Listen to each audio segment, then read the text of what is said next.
African people have a problem with literalism, just like Abrahamic people. All the people that are into religion, they have a problem with literalism. Well, first of all, what is literal? What is the meaning of literal? Literal is a representation of how things are. Something being literal is something that doesn't have a metaphor. Perfect example, the sun. Okay, the sun is, when I say sun, right, I'm talking about something literal. When you point to me at the sun, we are looking at something literal. When we see the moon and say, oh, that's the moon, we are talking about something literal. When I look at you, when I touch you, I'm looking at something literal. Okay? Now, the problem our people are having is that our people don't understand the difference between what is literal and what is not.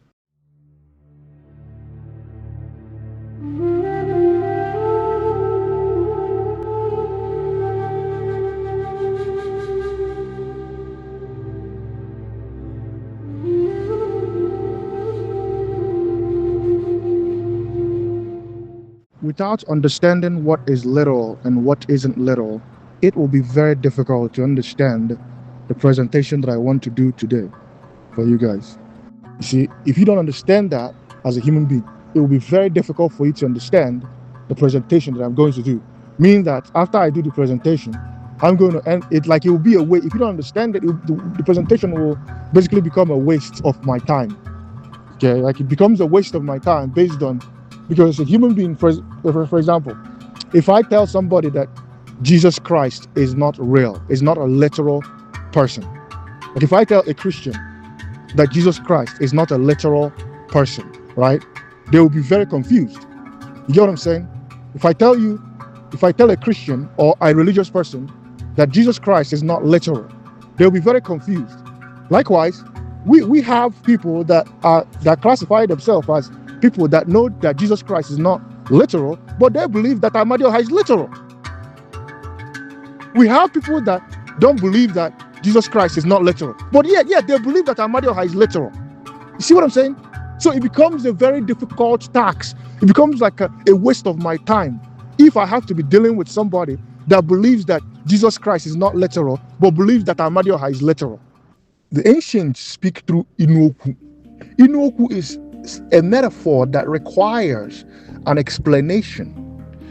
The ancients, all mystery traditions are designed through Inoku metaphors, because that was the way of the ancients, because they use Inoku metaphors to conceal information, to preserve information for those that are initiated, also for those that are wise. All the mystery traditions of the world, the Sumerians, the Babylonians, the Africans, the Greeks, the Romans, the Mayans, the Aztecs, the Indians, all of them, they all were built, these are mystery traditions built on metaphors, allegories.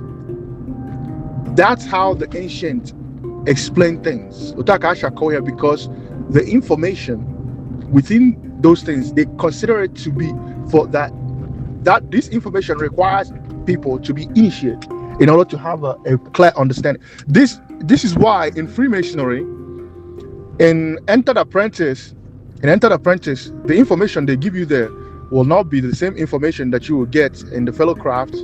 It will also not be the same information you will get as a Master Mason, and also will not be the information you will get as a Royal Arch. Royal Arch is basically the Red Lodge. So there are different levels of knowledge based on different levels of initiation. Okay? That's why you can't walk up to a Christian and tell the Christian Jesus is not literal. Like, the person will look at you like, you try to tell me that Jesus did not walk on water. Jesus did not fly. Jesus was not born by a virgin. You try to tell me that the idea that Jesus was born by a virgin, walked on water, flew up the sky, died 3 days and resurrected, that all these things are not literal. They might oh, it could be possible. So it becomes like, so what is the point? What was the purpose? The same way Ugoebenaja, that's Amadioha. I brought a ram in the sky, that there's no ram in the sky called Amadioha. Like, there is no literal ram, white ram, living in the sky named Amadioha. You understand? The same way that Ndi Ushi are claiming that they saw a white ram in the sky is the same way that a Catholic is claiming that he saw Virgin Mary outside of their door. He had to go for Virgin Mary from their window, and he had to go for Virgin Mary and all this stuff. So you see, these people, they don't even understand that they are all doing the same things, and they're all going through the same hallucinations. You know, they don't understand what is literal and what is not. Something can be real but not literal. All of these things I'm going to mention are real, but they are not literal. Examples: love. Love is not literal because you cannot see it. If somebody asks you to show them what love is, say, show me what love is, right? What you're going to do is you will point at people kissing. That's a metaphor. You will point at somebody helping somebody. That's a metaphor. You know what? We express love through metaphors. Love is real, but it's not literal. And the way we express the realness of love is through metaphors. Another example of something that is real, but not literal, is hate. Hate, right? All of these things I'm mentioning are of nature. They are real within nature. Something can be real, but not literal. I want to say that Jesus is real. You can say, yeah, sure, Amadioha is real. Yes, that is true. But is Amadioha literal? I'm just using Amadioha and Jesus as an example so you guys can understand me better. Amadioha is real, but he's not literal. Jesus is real, but he's not literal. So you might ask me, okay, Ugoebenaja, how is Jesus real? Jesus is a symbol that represents morality. It is not literal for a human being to be born of a virgin. The Christians, before the Christians you have today, the earliest Christians in ancient time actually did not view Jesus as a literal character. Right? There's a Statue of Liberty in New York. They call this thing Lady Liberty. They built a statue of it. But liberty, is liberty real? Yes, but is liberty literal? No. Why? Because there is no giant lady holding a torch standing. The Lady of Liberty in New York is just like how Jesus is. Okay? Jesus is a metaphor for philosophy, for wisdom. But it is not a literal figure. So is wisdom something that is real? Yes. But is wisdom literal? No. What is the literal meaning of Amadioha? Right? Some people will tell you is man of the people. Okay, some people have other esoteric explanation of the word. Right? So what is that? So like Amadioha is like a hero of a people, right? So if somebody can become an Amadioha, right? By being a hero of a people. So what we are talking about is a principle, a concept. So Amadioha is just like love, hate, wisdom, ideas, concepts, all these things. They are not literal, but they are real. So energies are real. Energies are real. There are intelligent energies, and then there are non-intelligent energies. There are bright energy. We use the word energy, right? We use it to define the forces of nature. Okay, divine principles and principles. Okay, these are energies. Okay, so the ancients create art. They create figures to represent those energy, to represent that energy, to represent that nature. Let me use the word nature.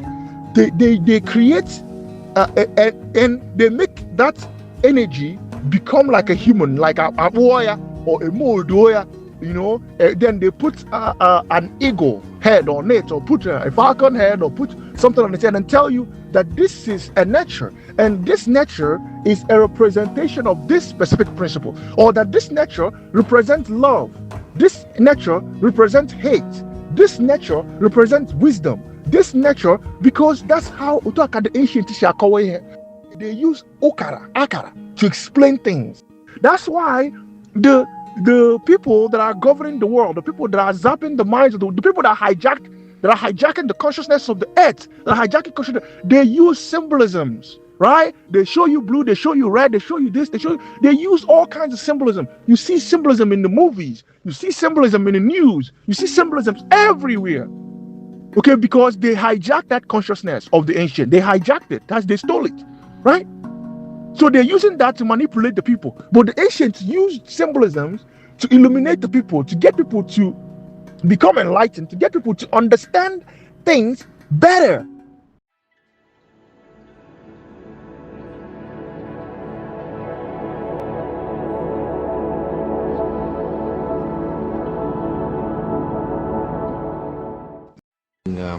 There were so many questions in relation to that, but I'm very interested in the sons of God also.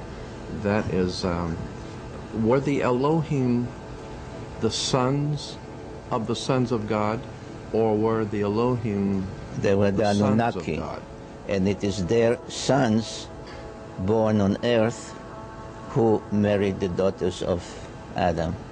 So then we could say then what you're saying is the Elohim were the ones that in the Hebrew is referred to as the sons of God.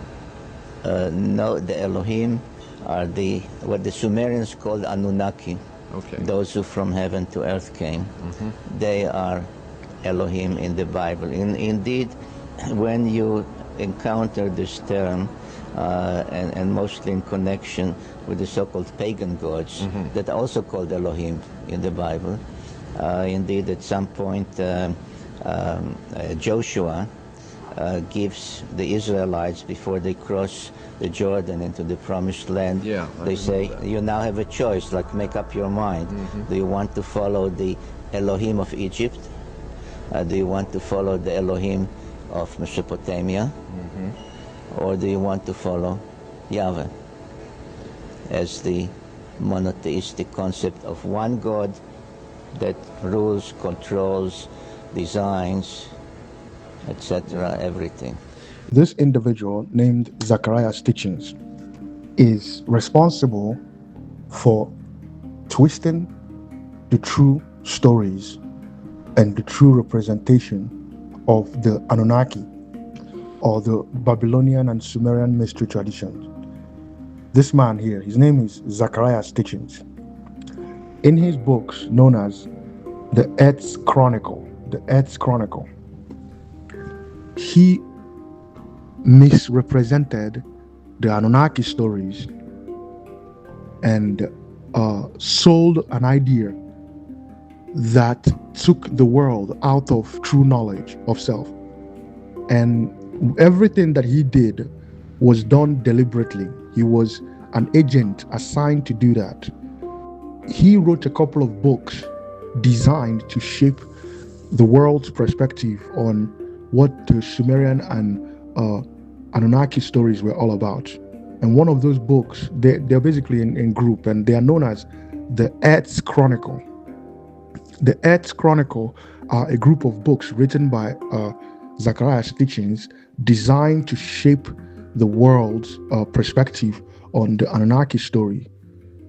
Since he published those books, a lot of people, and people that you might have seen and heard of and listened to their videos, repeat his talking points without knowing that many of the things they are talking about is actually from Zachariah Stitchings' books.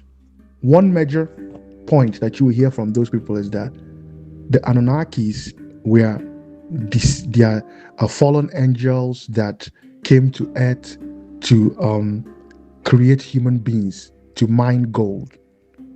Okay, that the Anunnakis are some form of alien beings that came to earth, created human beings to mine gold, and that black people are the people specifically created by the Anunnaki as a slave race to use and mine gold.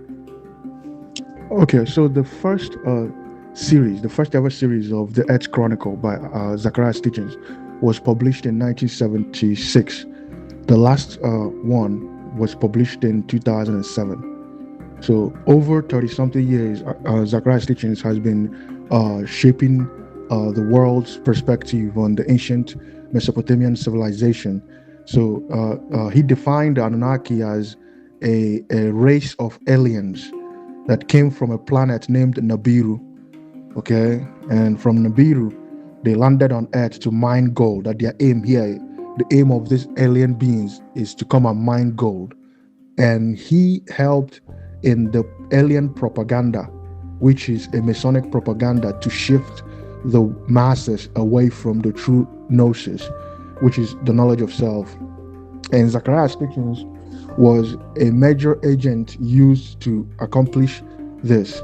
Okay, Saqqara's teachings work was heavily backed by Freemasons. So if you guys know this guy named what's this guy's name again? Billy Carson.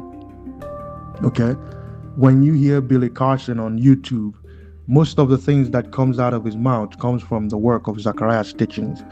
Okay, a lot of mainstream, all these alien people, alien race and ancient aliens, these are heavily from Saqqara's teachings work. You know, it's very easy to run into Saqqara's teachings work without even knowing it. You know, if you are a truth seeker and you start to research some things, the first people you're going to encounter are agents of Saqqara's teachings work. You know, people that will be telling you that some alien gods came from space, according to Saqqara's teachings, from a planet called Nibiru to Earth.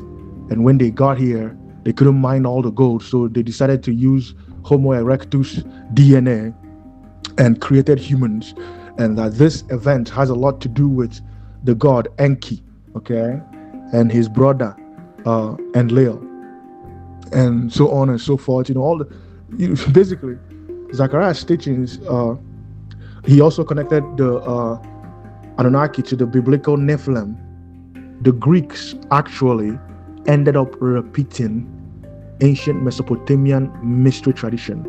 So the whole entire war, what they classify as the war between the Anunnakis and the Igigi. I call them Igigi, but it's the Igigi. That's how they pronounce it.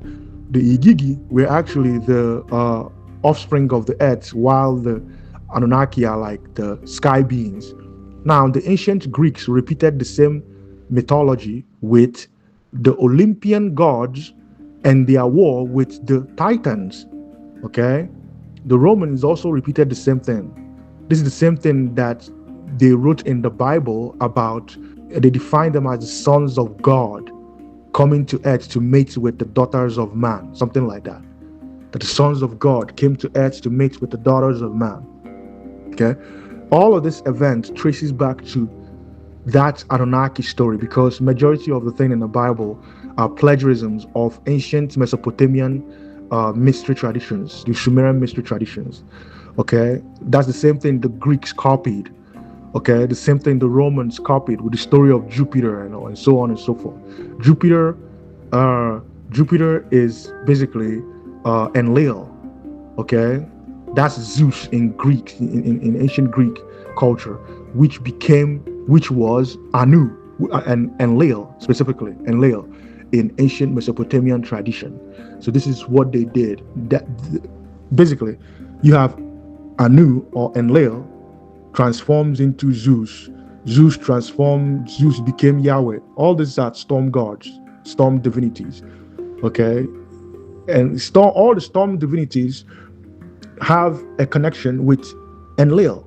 Okay, Enlil is a storm divinity. Okay, so this what we have is we have these stories repeating all over different centuries. Okay, the reason why these events are happening this way is because we are talking about something, and I'm going to explain what the stories are actually about. So that's why I had to talk about. That's why we have to get a clarity on the meaning of literal and real, and not literal. Something that is not literal and non-literal, literal and real. Okay, so All of these stories originated from Africa.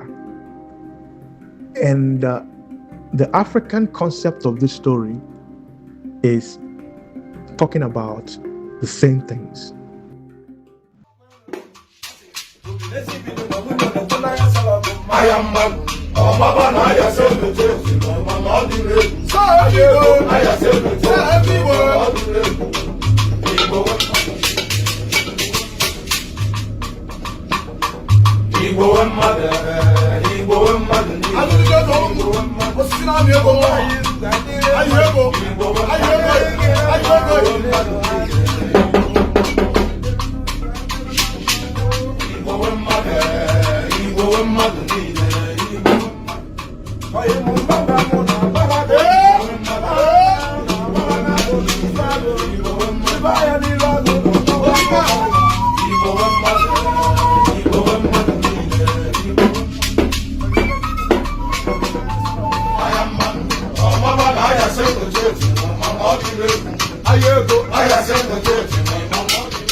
So we have the story of Ndi Ora, which is within the tradition of alienate, okay, explaining how some beings came to earth and there was a war between them. There was a war between the earthlings and the sky beings. And after, basically, the war between Ndembo and Ndi Agede. And afterwards, they made peace. Ndembo being the earth people, Ndi Ushi Aka, the first people, because Aka also means first, the original, and then Ndi Agede being the sky people. So, also, Ndi Ushi Aka are the ancestors of the night. Very important, remember. Ndi Ushi Aka are the ancestors of the night, while Ndi Ushi Agede are the ancestors of the day, meaning the ancestors of the moon and the ancestors of the sun. So the ancestors of the sun are the ancestors of the daytime, which is Ndi Agede. And the ancestors of the moon are the ancestors of the nighttime. Now, there's a huge difference between night and day. For example, at night, we have something called stars. That is Omwigwe. Okay? You've heard of the names like Anya Elu or Anya Elu. Okay? Anya Elu is basically the same as saying like the Anunnakis. Okay, Anya Elu is the same as like saying the Anunnakis, because in ancient Kemet, the city of the sun is called On. Me personally, I define On as Anwu. I feel like On of Kemet is a mispronunciation of Anwu, or a mispronunciation of Enu, the sky. Okay, the sky is Enu and the sky are the same. The sun is Enu. Okay, so Enu, the sun, is the ruler of the sky. Okay, the sun is also the ruler of the night, but as it reflects the moon along with the light of the moon as well. Okay, now I want to give you guys the literal representation of the Anunnaki event and the literal representation of our own event.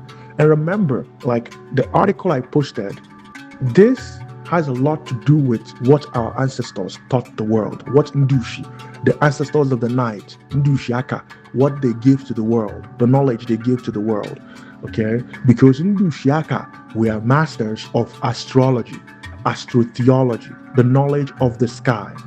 Astro is star. Astro is star. That's what star. Astro means star. Logy is the study. So astrology is the study of stars. Astrotheology is the study of the heavenly bodies and the anthropomorphic aspect of them. we have a deity in Igbo called Okikanube, right? Okikanube is not actually a literal representation of what our ancestors were talking about. Okikanube is talking about the way, based on observable truth, the way we saw the Orion constellation, what it looks like from our own perspective in the sky. Also in Kemet, Osiris, the nature known as Osiris, Asa, is also a representation of the Orion constellation. Now, when you look at the way it was described, the way it was shaped, we are looking at, it looks like as if, like from our own perspective, it looks like Orion, the constellation known as Orion in Greek, is holding a spear, and is holding a spear, which is Ube, and the elephant talks, which is Okika. Okay? And you will also notice that in many of my arts of the same divinity, when our ancestors say Okika, Nube, they are referring to a constellation known in Greek and English as Orion constellation. The same with like when our ancestors say like Imorka. Imorka is also a constellation in the sky, which you cannot see it in the daytime. You have to see it during nighttime because this is what it represents. Imorka is right next to Okikanube, right? Now, we have different names of Imorka in Igbo. We can call it Nei or Akete. So it's just right next to Okikanube.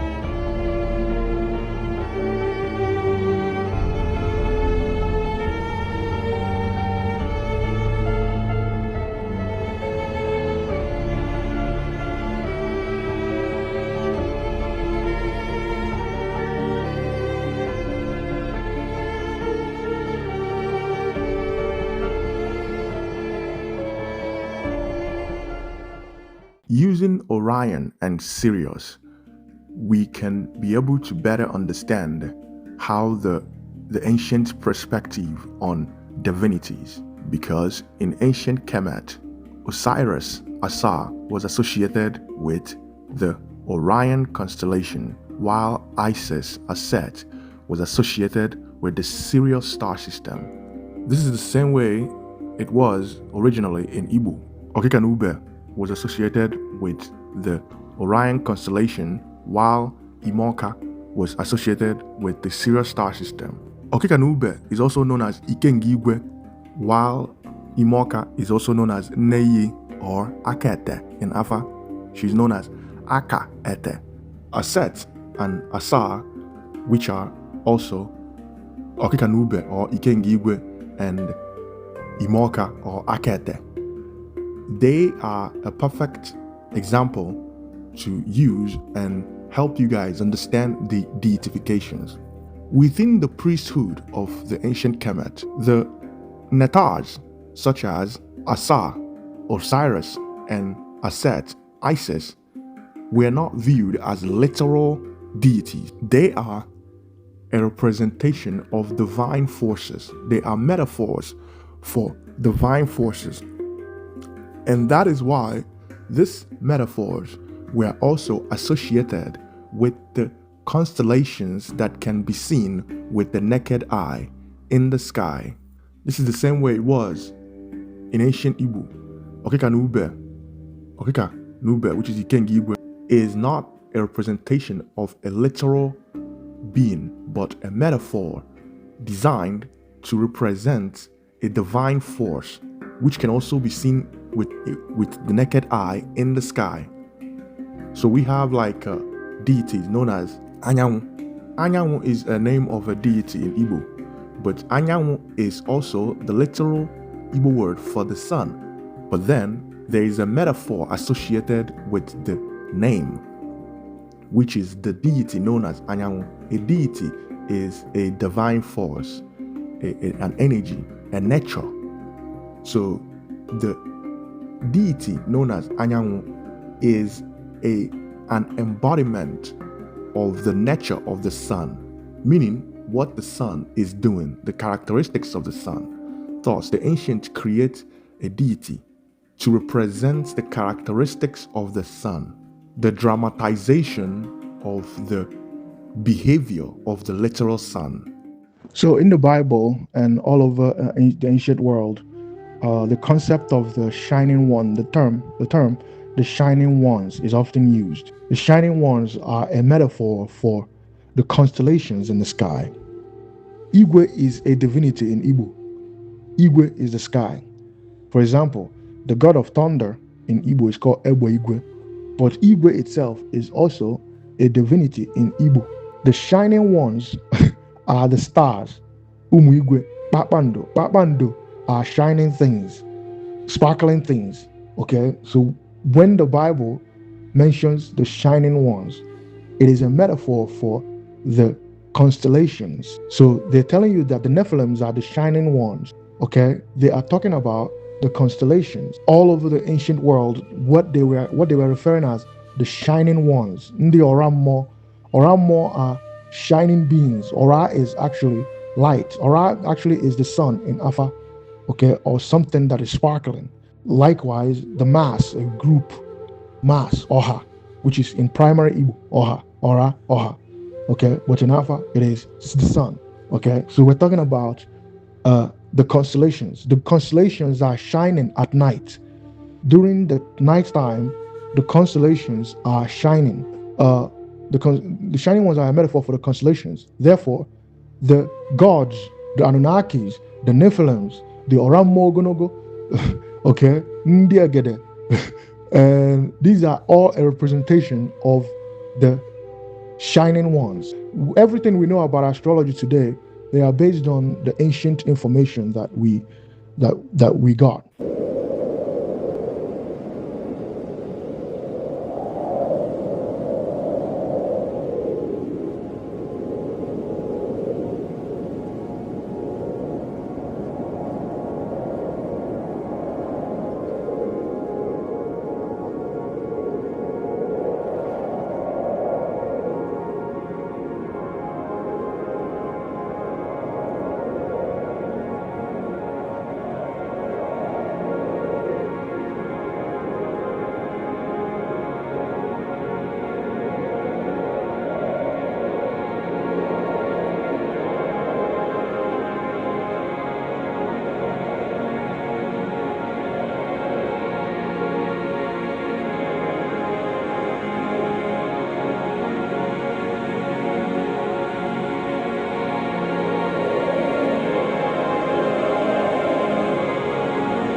The term shining one or the shining ones are metaphors for the constellation and the stars. For example, in the Bible, the term the shining one was used to define Lucifer.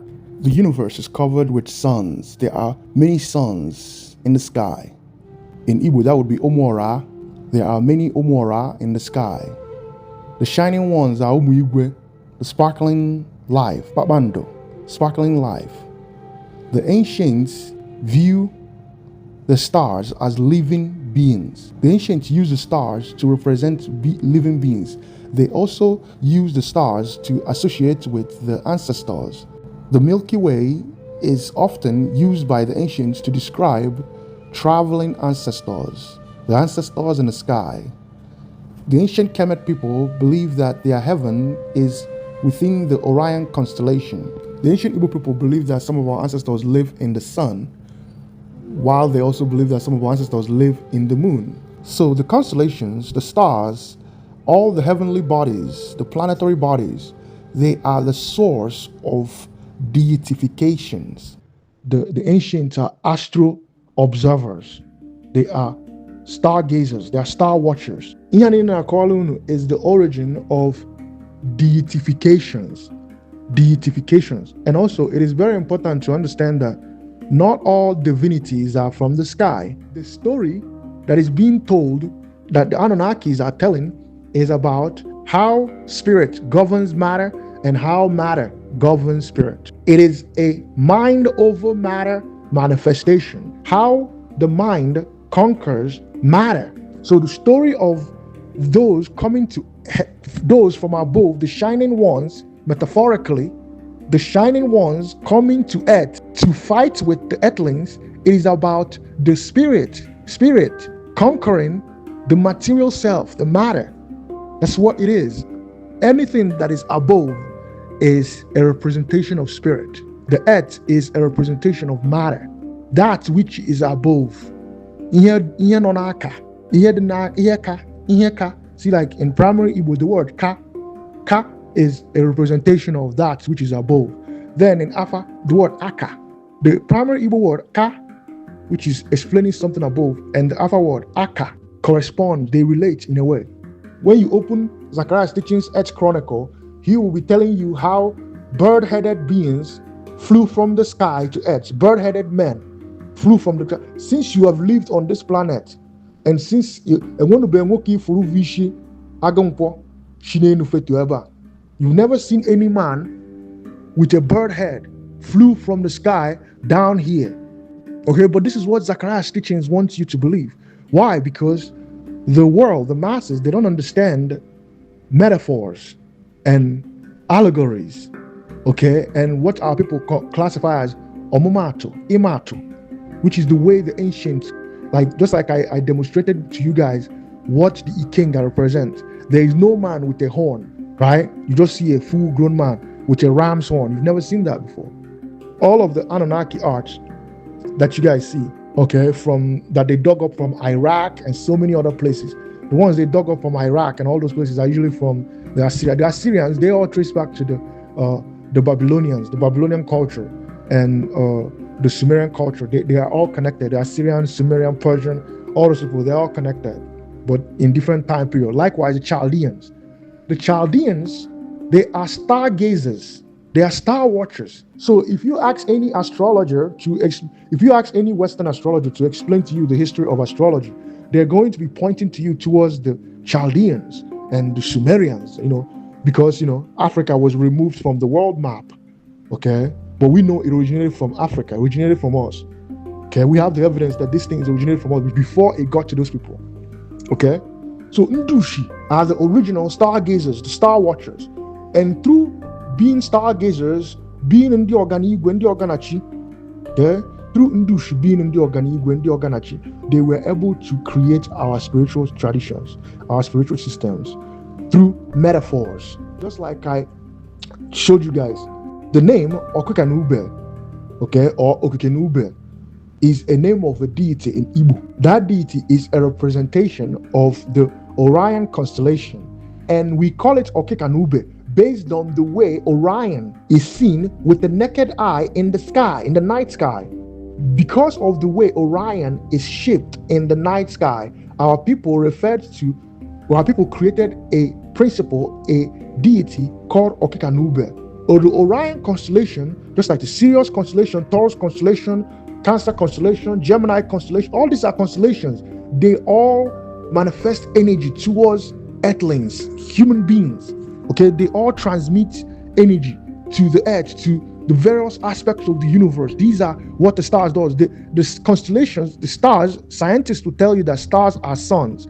Okay, so the sun affects the earth the same way the stars, the constellation, affect us as human beings, telling the world that some beings, the shining ones, came from the sky to earth and created human beings to mine gold, is a messed up representation of the ancient metaphor. For example, when you are born, when a human being is born, a constellation is assigned to you based on a specific date and time that you came into the earth with. So if you were born into the Gemini constellation, it means that you are of Gemini in Igbo. The Gemini constellation is called Agwu. In Igbo, the Taurus constellation is called Nato. The Pisces constellation is called Owumowu. In Igbo, the Pisces constellation is called Owumowu. Okay. The Aquarius constellation is called Eneke Agwu. All these things I mentioned are names of divinities in Igbo. Okay, but these are a representation of constellations in the sky. When you look up the night sky, you can be able to see the shape of the Taurus constellation, Gemini constellation, Cancer constellation, Leo constellation. You see, or just like the same way you see the Sirius constellation, the Aquarius constellation, the Orion constellation. They are all of these things are a representation of constellations in the sky. So the Anunnakis, first of all, the word Anu, it means sky. Okay, so you guys have read that in my art book. Anu means sky. Okay, because A and E interchanges. Anu is Enu, which is sky. The sky is the owner of all the constellations. Therefore, the constellations are Igwe. They are Enu. The sky being is the father of all the Anunnakis. Anu is the father of Enlil. Enlil is a representation of Jupiter, planet Jupiter. Enki is a representation of Saturn. Utu is a representation of the sun. Ishtar is a representation of Venus. The Anunnakis are all a representation of different constellations and stars and planets in the sky. So how does planets in the sky and constellation in the sky come to Earth and create human beings to start mining gold? So people go about believing that some alien race of people landed on Earth and created human beings to start mining gold. The biblical angels are plagiarisms of the Anunnaki. They are plagiarisms of Omuabara, what we call as Omuabara, which are divinities. The biblical angels represent the sons of the God, the sons of the biblical God. That's what it represents. Okay, you have Angel Michael, Angel Gabriel, Raphael, and perfect example is Angel Gabriel. Angel Gabriel is called the messenger of the God. Angel Gabriel is a plagiarism of Agwu. Agwu is associated with the Gemini constellation. Now, when I'm talking about, Agwu is responsible for this and Agwu is the one doing this, I'm not talking about a literal looking human being or a physical thing. I'm talking about an energy. Now, I have also been able to demonstrate to you guys how the ancients materialize energy, a specific energy. Udula agwa, that energy na ba. So I used Ikenga to help you guys understand the characteristics of strength. Okay, we can use Oma, the divinity we call Oma, to understand the characteristics of morality. So morality is real, strength is real, but they are not literal. Therefore, the ancients used symbolisms to materialize them to help the ordinary mind to gain a better understanding. There is no way for me to show you what love is if I don't demonstrate it. There's no way to show you what strength is if I don't demonstrate it. There's no way to show you what morality is if it is not demonstration. The demonstration is the metaphor. So when we say Anunnaki, we're talking about the sky and the constellations. When we say the Nephilims, the so-called sons of God in the Bible, we're talking about the sky and the constellations. When our ancestors say Ndi Ora Mogonogo, we're talking about the sky and the constellations. As human beings, we found ourselves here. And then we decided to start making sense of this place through nature knowledge, through the knowledge of self, by understanding who we are, where we came from, understanding the stars and how the stars relate with us, how energy affects us, how the constellations affect us as human beings, okay? How the sun affects us, how the moon affects us. For example, the moon controls our emotion, while the sun gives us strength. The moon controls our emotion. This is the same way that the constellations are also responsible in our motion state of being. When the constellations goes in retrograde, which is then human beings will start to behave somehow. So does that mean that these are ancient god beings and the Anunnaki are flogging us so that we can go and mine gold?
In ancient Kemet arts, we often see the goddess Nut depicted arched back as an arch. And the Freemasons copied that. That's what they practice in the royal arch. Nut, the goddess known as Nut in ancient Kemet, is always depicted as a woman arched, and they draw a bunch of stars on her body.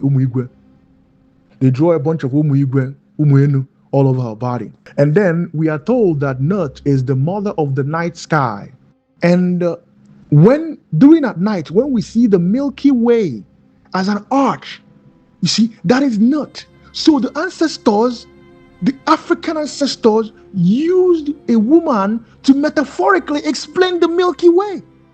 The ancient African ancestors metaphorically used a woman to explain the Milky Way. So Zachariah's teachings want us to believe that there are literal bird-headed people flew down from the sky and created human beings to start mining gold. And for many years, since 1976 and beyond, because then when the Miller attempt, before Zachariah's teachings, they were going to do also Miller attempt.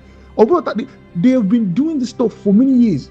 So the ancestors use metaphors and symbolisms to help human beings understand life and things and how everything works.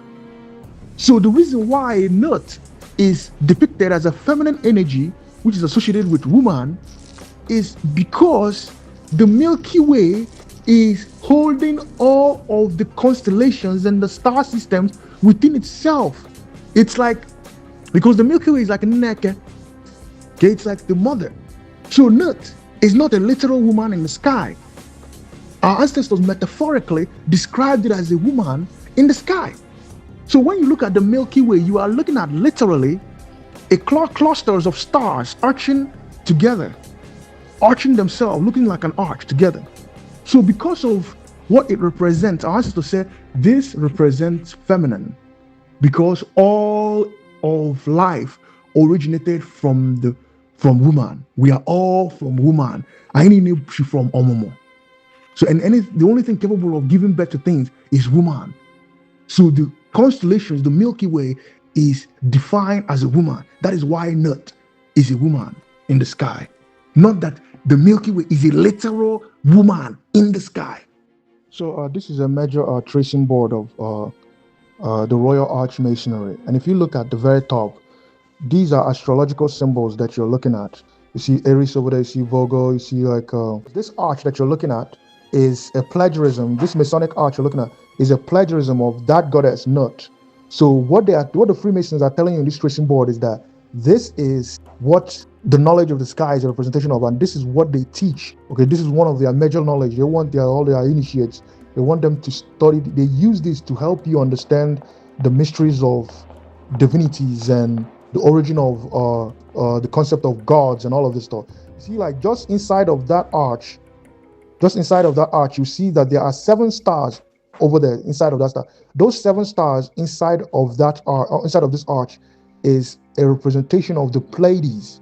The Pleiades are also a constellation, and the Pleiadian constellation represents, like, they are a major mythology in Igbo tradition in explaining the origin of basically Igbo culture and a whole lot of things. Okay, in Igbo culture, the Pleiades are known as Omonnasa Purije or Ugoebenaja. What you're looking at the very top is a representation of the highest and most important aspects of their knowledge. One thing you guys have to notice within this arch is that right at the center is actually the Cancer constellation. So in Freemasonry, this represents high noon. Okay, so that high noon, that is Okawo, because the sun is at its highest point during the Cancer and Leo constellation. So after Leo, but right at the Cancer, it is at the center. So also the Cancer is at the center of the year. And also it is a representation of the high noon, just like the clock they gave us, the time system they gave us, right? Noon is right at the center of the day, and that is the 12th. Okay, the 12th. So they told us the noon is 12. And also in the mythology, mystery tradition of Kemet, it is said that that goddess known as Nut, which is what that arch is a representation of, swallows the sun and gives birth to it at dawn. So this arch that you see in the Masonic tracing board is a representation of that goddess known as Nut, which is a representation of the Milky Way and all the constellations in the universe, which are also a representation of Umuabara. That's basically what they are. The constellations are Umuigwe. All of the stars, the suns, and the planets within the Milky Way are all a representation of Umuigwe. Just like Anu, the Sumerian sky god, is a representation of the father of the Anunnakis, which are a representation of Umuabara. The Nephilims in the Bible and all the angels, the so-called sons of God, are a representation of the children of the specific God. So what we are talking about is the sky and its offspring. Just like in the Bible, Anyanwu na Agbara, or Igwe na ụmụ ya, Enu na ụmụ ya. Ụmụ Enu are ụmụ Agbara, which are the constellations that we see. The constellations that made up the 12 signs of the zodiac and all the other constellations within the universe. They are all metaphorical representations of Umuawara. What the ancients were defining are constellations. The constellations contains energy. The energies are materialized by the ancients through metaphors. And Atuamala, like I like to use Ikenga as a perfect example. Ikenga having a ram's horn. Ikenga is a man with a ram's horn holding a skull on his left hand and a sword on his right hand. Okay, the horns represent the strength, the Ikenga strength associating with the ram and the ram's effort, the power the ram had brought to other ram when they clash together. Okay, that is something that is impossible for a human being to do. So our ancestors used this to metaphorically explain strength, which is what Ikenga is a representation of. Because strength is not literal, but it is real. So Amadioha is not literal, but Amadioha is real.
In ancient Kemet, there's this divinity called Heru. In Igbo, we call it Iruanwu. He is a representation of the Igbo divinity known as Nkwo Eze Ụtụtụ. Okay, Nkwo Eze Ụtụtụ in Igbo is a divinity that is associated with Agwu, wisdom, as well as the sky. In Igbo tradition, in Agwu tradition, okay, Agwu is often associated with birds because the element of Agwu is Nkwo, which is air. Birds are used to metaphorically express air, wind. Okay, we often use birds to materialize divinities that are associated with the wind and air. It doesn't mean that there is a literal man with a bird head. There is no man with a literal bird head. Heru, which is Nkwo Eze Ụtụtụ, is a manifestation of the characteristics, the nature of the wind, and also the nature of an energy in the Bible, Abia, which is associated with Uche. You see, Uche na Abia. So Uche is spiritual, while Ako is material. Ako is intellect, it is material. Ako and Uche are like Ekenachi. Ako is associated with Eke, while Uche is associated with Chi. So we are talking about something na Abia. Birds na Abia. They come, they show, they manifest. So what the birds are, ancestors use the birds to materialize wisdom, to materialize Uche, to materialize what we mean by that Uche na Abia, to materialize what we define as wisdom. Because wisdom is real, but it is not literal. Uche is real, but it is not literal. So we have this image of the Sumerian god known as Anu, which means sky, standing on top of a bowl. Okunenu Ato. Okay. Nenu Efi. Okay. It is representing that which came from the sky, that which is of the sky. And then Kedi the local, he's stepping on the material, the matter. He stands on top of the matter. See, the sky stands on top of the earth. The sky is above the earth. The earth represents the material world. So the bowl is metaphorically a representation of the material world, while Anu, the man with wings, is a representation of the spirit self. So what you're looking at is actually mind over matter. That is actually what the entire Anunnaki story is about. This image is just a representation of what the Anunnaki story is about. This also represents how Ndi Agede came and stomped on, and then Bundem are representations of the material, the physical self, the earthlings. The earthlings are the aspects of the physical ones versus the spiritual ones, the sky one, the higher ones. And that's why extraterrestrial, like aliens and all these things, are defined. These are metaphors. They're defining something that is more intelligent. The mind is more intelligent than the body. The mind is with a more higher knowledge than the physical self. So what with the world we are living in, we are not living in. Science have deceived the world by telling the world that it is matter, everything is matter. But it's not. What we are dealing with, the world we live in, is the world of mind over matter. The mind is metaphorically a representation of the spirit self, okay, over matter, the material self, the earthling things, the physical things. That's what we are dealing with. That's what this art is a representation of, where the winged being is standing on top of the physical being. That which is with the wind is metaphorically a representation of the sky above your head and the rest of your body. So your head is above the rest of your body. Okay, metaphorically, your head is your heaven. Our head is our heaven, while the rest of our body is the physical earth. Thus, our constellations governs our physical self. The constellations, which are metaphorically Umuabara, they govern our physical self. The constellations, which are metaphorically the Anunnaki, they created us. Then they govern our physical self. You get it? Metaphorically, the constellations are constellations. So somebody that was born during the constellation of Gemini, we can say this person is of Gemini, an offspring of the Gemini constellation. So if you were born during the Gemini time, it means that you are an offspring of the Gemini. It means that you are of Agwu, you are of the, like Onyeshiba Agwu, okay, Onyeshiba Agwu, Onyeshiba Agwu, Onyeshiba Agwu Shoha, which is Gemini. It's not that you were created here, that we exist here on earth to literally mine gold. If you believe in aliens, it is very easy for you to believe in the Bible God and angels. Lucifer is not a literal man that fell from the sky. Lucifer is not a literal man. It is, like I said, it is very important to understand these things, the meaning of literal, something that is literal and something that is not literal, that which is literal and that which is non-literal. Heaven is a metaphor for your head. As a microcosmic being, your head is a representation of heaven. And what about heaven? Okay? Heaven is a metaphor for balance, equilibrium. Okay? When you build a safe space, you have built a heaven. Okay? It is because of literalism that people start to engage in so-called heaven outside of themselves. There is no heaven outside of yourself. When a human being is suffering, that human being is in hell. This Zachariah's teachings, so near fuel the idea that the pyramids were built by aliens. Even scientists, top scientists like Neil deGrasse Tyson will tell you that the pyramids were built by Africans. People are on YouTube making videos about ancient aliens, something they cannot be able to prove. If you matter know, a whole grown man with gray hair talking about ancient aliens. In the Bible, Lucifer is referred to as the morning star. What is the star that we see right before the sun in the early morning? What is the star that we see when the daylight starts to come on? There is a star that we see just right before the sun. Just right before the sun is anything. There is a literal star that we see. Do you know what the name of that star is? The name of that star is Venus. That is a literal star in the sky that rises. It appears just right before the sun. Just right before the sun, in the dawning of the morning, just right before the sun, you will see Venus. That is the morning star. That is what Lucifer is. That is what Lucifer is. So Lucifer is a metaphor for the morning star, that with the last star you see before the sun rises. Because I'm saying here, but there is a literal star that you will be able to see just right before the sun rises. Towards the east. Towards the east, you see one star. That is Venus.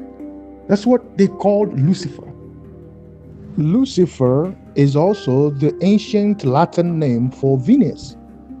The planet Venus is literally called Lucifer in Latin. So in the Bible, Lucifer fell from the sky. And also the star Venus, which is Lucifer, is not originally referred to as a male. It's not a male, it's a woman. It's a representation of it's a feminine star. Venus is a feminine star. Okay? And in our own cosmology, in Igbo cosmology, we also have the mythology of where Ekennechuku Komosu, which is Venus, picked into Obichuku, and then it exploded, then she fell and became the earth. So is Ekennechuku Komosu a fallen angel? So we should look at should we say that Ekennechuku is an alien, a fallen angel from space, an alien that fell from the sky and became the earth? So our ancestors used the story of Ekennechuku to explain the formation, the alchemical formation of physical existence. Okay, so they tell you that Lucifer is the ruler of the world, that Lucifer is the ruler of the world, Lucifer Nachowa. Right? Just like Ekennechuku is the ruler of the world, the ruler of the physical existence. Eke is the governor of physical existence. Like when I say Eke, am I talking about a physical snake or a physical? What am I talking about? I'm talking about lights. A light being, Venus. Eke is Venus. That's why Eke is associated with light, fire. Okay? The elements, Eke, within the Igbo alchemy, within the Igbo four elements, Eke represents gleaming light. That is Venus. So metaphorically, we use a woman to represent, because the physical universe is feminine. Our ancestors say that the physical universe is feminine. So we're talking about Ekennechuku. So we're talking about a specific energy. So we use different elements to materialize what it represents. Perfect example is what the ancient Kemites did with milk. So they use the woman to shape what the Milky Way is and tell you that the Milky Way is woman. Literally, you can see what the Milky Way is, and metaphorically, it is a woman.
Eri is a perfect example that I can use to explain all these things that I'm talking about.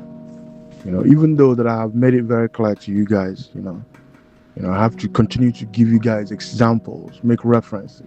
All over Igboland, there is all kinds of mythology of an entity known as Eri. The most recent one is our people connecting us to a fraudulent identity connection, a mythology connecting us to Israel. Eri is a metaphor used by our ancestors to identify the second Igbo ancestors, not in them, but the second ones, the ancestors of the day. Because Eri is actually a representation of the sun. That's what Eri is. Eri is the sun, the literal sun that you see every day. The literal sun in the sky is actually Eri.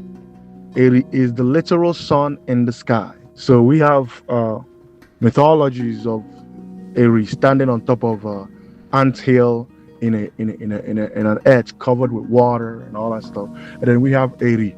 There's so many Eri mythologies. You have Eri the fighter, Eri a connection with Igala, and also in the Igala language, it is important for me to point this out that in the Igala language, Eri means light. The Eri mythologies are very similar to the Jesus mythologies or the mythologies of Obatala in the Yoruba tradition. Obatala is also a representation of the sun. So Eri is real, but Eri is not literal. You know what? Yeah, Eri is real, but Eri is not literal. So the word Eri is a metaphor for our people anthropomorphize the nature of things and use it to create mythology. Okay? We also identify ourselves. We use ourselves to say that we have embodied this specific entity. Okay? So now, like, we have a physical Ezeri, a physical Ezenri. Ezeri is an embodiment of the sun. That's why Ezeri is called Ose Ora. Now, in primary Igbo, Ose Ora means priest king of all, right? But in esoteric Igbo, such as in the Afa system, Ose Ora means priest king of the sun, literally, the priest king of the sun, because Oha in Afa means sun. The Pope is an embodiment of Jesus. The nuns in the Catholic Church, they are embodiments of Virgin Mary. So kind of what are these things?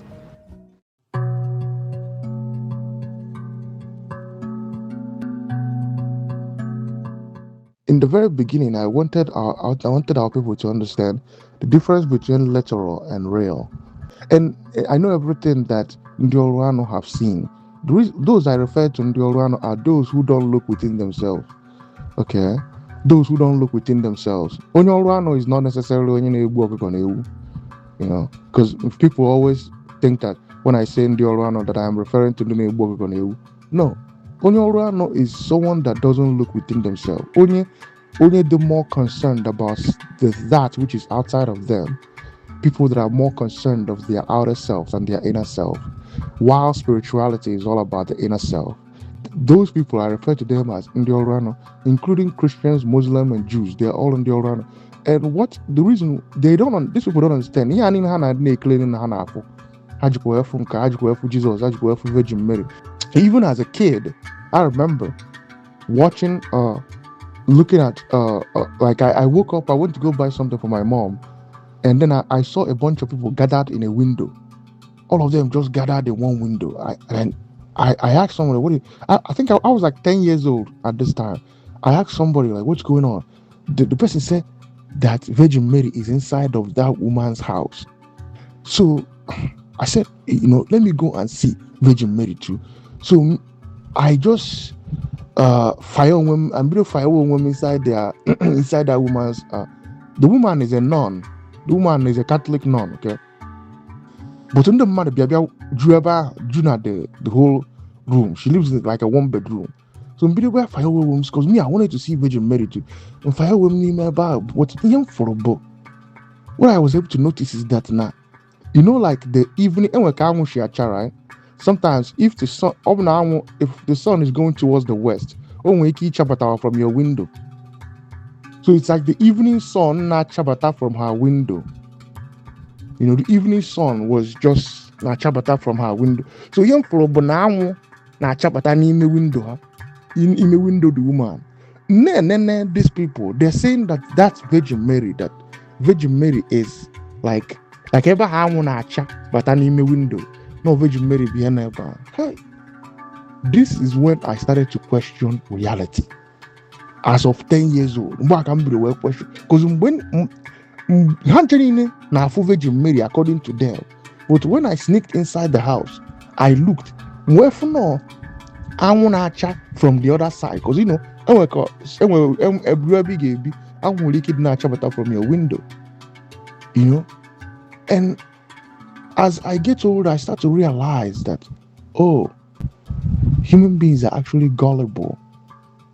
They are not actually as intelligent as we think they are. Like human beings are not as bright as they appear to be. And here I know these Catholic people not for boy Jesus or Virgin Mary or Saint Peter. They're all seeing all of the Virgin Mary, Saint Peter, Saint Paul, all of these things. They always seen all of them. Here they claim Hanafo is the same thing in the ordinary claim Hanafo. Ndị ordinary people ordinary say for this deity I've heard all that stuff before. For this deity so it's very similar to the same thing. So me knowing that all the characters in the Bible are all allegories, knowing that St. Paul never existed, St. Peter never existed, knowing all of these things, knowing that these are just metaphors for the elements in astrology, and like, you know, the 4 cardinal points are actually a representation of the 4 elements. They are like Ete Ora from Nkwo.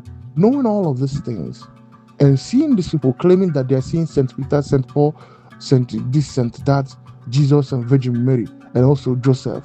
Sometimes sometimes Gabriel and Michael. Knowing that Ndi Anine Ndi Ebu then Abiako no Denana Ndi Akwane Kukwe na Hana for the same thing. That's why in Jue you know that in order for me to do the presentation, no give or water that na Jesus and Ete-oha are metaphors for the sun. Because in the Bible nature our own is more authentic than the others. While they are all practicing religion, Ndi Orano Ordinana think that the religion they are practicing is somehow different from the religion Ndi Orano Christian practice. While they are all doing the same things, they are literally doing the same things. Ndi Orano Ordinana believe that there is a white ram living in the sky called Ete-oha. The same way Ndi Orano Christian believe that there is a there is an Oyibo man with white beard living in the sky. What is the difference? One is an animal and the other one is a white man living in the sky. The sun is an energy. The moon is an energy. All the planetary bodies, they are energies. I gave you guys example of Orion, the constellation of Orion, and how our people call it Okeke, right? And then I showed you guys the demonstration in one of my arts, how that Okeke, that deity known as Okeke, comes off as. The deity known as Okeke is a metaphor for the Orion constellation, which transmits energy. Okay, the Sirius constellation transmits energy. The Gemini constellation transmits. All the constellations in the world, they all transmit energy. In the Bible, when the this concept of Ete Agwu, okay, it's associated with energy transmission. The concept of Edo to Ike from Enu to Ana, it's associated with energy transmission. You understand? The entire concept of using Ngwu, Agrega. Okay, we have Ngwalo. Ngwalo is used for turning energy. Ngwu Agrega is used for transmitting energy. So the Ngwalo, when you stomp it on the ground, what it does, it turns energy. Okay? The Ngwu Agrega, what it does, that's why it's called Agrega. It goes, it transmits. It's Agrega is transmission, energy transmission. Ngwu alo be ilo in here like alo, which is turning, to turn like a milk. That's what for example, we can use the Ngwu symbol, the Ngwu staff, to explain what energy does and what it is. The same with the Ofo staff. Okay, Ndi Igbo si na Ofo ka eji awa ana, that is to ignite something that you're trying to do. You understand? This is what we do. So, if in Sirius will go out that I use a winged disc to represent Chukwu, we are no longer talking about literal Chukwu, we're talking about its metaphor. Hi, my name is Ugoebenaja. I'm a self-published author, and this is my magnum opus, Abwara. You guys see it?